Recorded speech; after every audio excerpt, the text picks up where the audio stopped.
RSS ಜೊತೆ ಸಂಘರ್ಷ ಆರಂಭ ಆಗಿರೋದಷ್ಟೇ, ಇನ್ನೂ ಕೂಡ ಅಂತ್ಯ ಆಗಿಲ್ಲ.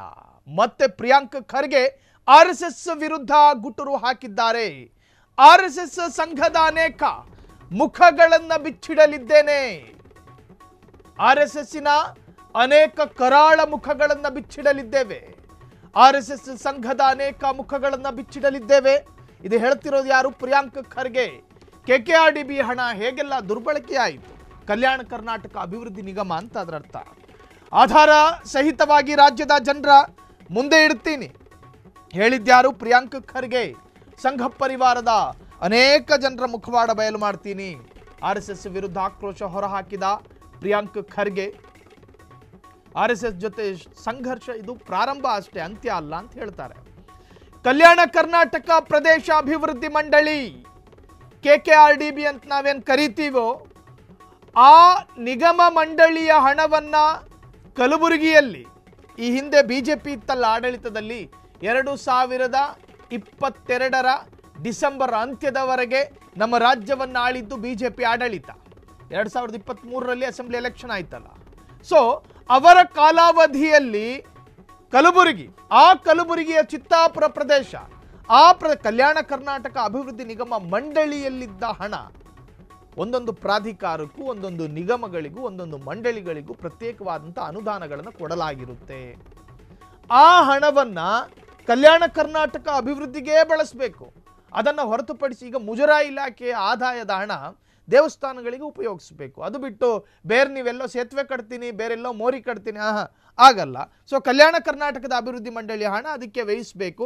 ಆದರೆ ಬಲಗೈಯಲ್ಲಿ ದಂಡ ಹಿಡ್ಕೊಂಡು ಶರೀರದ ಮೇಲೆ ಗಣವೇಶ ತೊಟ್ಟಿರುವ ಆರ್ಎಸ್ಎಸ್ ಸಂಘ ಪರಿವಾರಕ್ಕೆ ಆ ಹಣವನ್ನು ದುರ್ಬಳಕೆ ಮಾಡಲಾಗಿದೆ ಅನ್ನೋ ಆರೋಪ ಇವ್ರದ್ದು. ಯಾರ್ದು? ಐಟಿ-ಬಿಟಿ ಸಚಿವರು, ಗ್ರಾಮೀಣಾಭಿವೃದ್ಧಿ ಸಚಿವರಾದ ಪ್ರಿಯಾಂಕ್ ಖರ್ಗೆಯವರದ್ದು. ಸೊ ಬಳಸಿಕೊಂಡಿದ್ದಾರೆ ಎಂಬುದು ಗೊತ್ತಿದೆ ಎಂದು ಪ್ರಿಯಾಂಕ್ ಖರ್ಗೆ ಹೇಳಿದ್ದಾರೆ. ಅಲ್ಲದೆ ಆರ್ಎಸ್ಎಸ್ನವರು ಹಣ ಲೂಟಿ ಅಂತ ಪದ ಬಳಕೆ ಮಾಡಿದ್ದಾರೆ. ಹಣ ದೋಚಿರೋದು, ಹಣ ಲೂಟಿ ಮಾಡಿರೋದು ಅಂತ ಹೇಳಿ ಪದ ಬಳಕೆ ಯಾರದ್ದು? ಪ್ರಿಯಾಂಕ್ ಖರ್ಗೆ ಅವರದ್ದು. ಆರ್ಎಸ್ಎಸ್ಸಿನವರು ಹಣ ಲೂಟಿ ಹೊಡೆದಿರುವ ಬಗ್ಗೆ ಶೀಘ್ರವೇ ದಾಖಲೆ ಸಮೇತ ಸದ್ಯದಲ್ಲೇ ಎಲ್ಲರ ಮುಂದೆ ಇಡಲಿದ್ದೇನೆ. ಲೂಟಿ ಅಂದರೆ ಕೆಕೆಆರ್ಡಿಬಿ ಅಭಿವೃದ್ಧಿ ಮಂಡಳಿಯಲ್ಲಿ ಇದ್ದಂತಹ ಹಣವನ್ನು ಆರ್ಎಸ್ಎಸ್ ಸಂಘ ಪರಿವಾರದ ಪ್ರಮುಖ ನಾಯಕರು ಅಂತಲೂ ಹೇಳಲ್ಲ ಅವರು. ಪ್ರಿಯಾಂಕ್ ಖರ್ಗೆ ಆರ್ಎಸ್ಎಸ್ ಅಂತ ಹೇಳ್ತಾರೆ. ಆರ್ಎಸ್ಎಸ್ ಈ ಹಣವನ್ನು ಲೂಟಿ ಹೊಡೆದಿದೆ. ಲೂಟಿ ಅಂದರೆ ಅಕ್ರಮವಾಗಿ ಅದನ್ನು ತೆಗೆದು ಬಳಸಿದೆ. ಬಾಯಿ ಮಾತಲ್ಲಿ ಈಗ ಹೇಳಿದ್ದಾರೆ. ನಾಳೆ ದಿನ ನಾನು ಮೌಖಿಕವಾಗಿ ಮಾತನಾಡೋದಿಲ್ಲ, ದಾಖಲೆಗಳನ್ನು ತರ್ತೀನಿ, ಆಧಾರಗಳನ್ನು ನಿಮ್ಮ ಮುಂದೆ ಇಡ್ತೀನಿ, ರಾಜ್ಯದ ಜನರ ಮುಂದೆ ಆರ್ಎಸ್ಎಸ್ಸಿನ ಮತ್ತೊಂದು ಕರಾಳ ಮುಖವನ್ನು ಅನಾವರಣ ಮಾಡ್ತೀನಿ. ಇನ್ನೂ ಕೂಡ ಅವರಿಗೆ ಕೋಪ ತಣಿದ ಹಾಗೆ ಕಾಣ್ತಾ ಇಲ್ಲ. ದಣದೂ ಇಲ್ಲ, ತಣದೂ ಇಲ್ಲ. ದಣಿಯೋದು ಅಂದರೆ ಸಾಕು ಬಿಡು, ಇನ್ನೆಷ್ಟು ಆರೋಪ ಮಾಡೋದು. ದಣಿದಿಲ್ಲ. ಇನ್ನವರ ಕೋಪ ತಣಿಸಿಯೂ ಕೂಡ ಇಲ್ಲ, ತಣ್ಣಗಾಗಲಿಲ್ಲ. ಇನ್ನೂ ಕೂಡ ಅದೇ ಆಕ್ರೋಶದಲ್ಲಿದ್ದಾರೆ. ಒಟ್ಟಾರೆ ಪ್ರಿಯಾಂಕ್ ಖರ್ಗೆ ಆರ್ಎಸ್ಎಸ್ ವಿರುದ್ಧ ಆಕ್ರೋಶವನ್ನು ಜೊತೆಗೆ ಆರೋಪವನ್ನು ಕೂಡ ಹೊರಿಸಿದ್ದಾರೆ.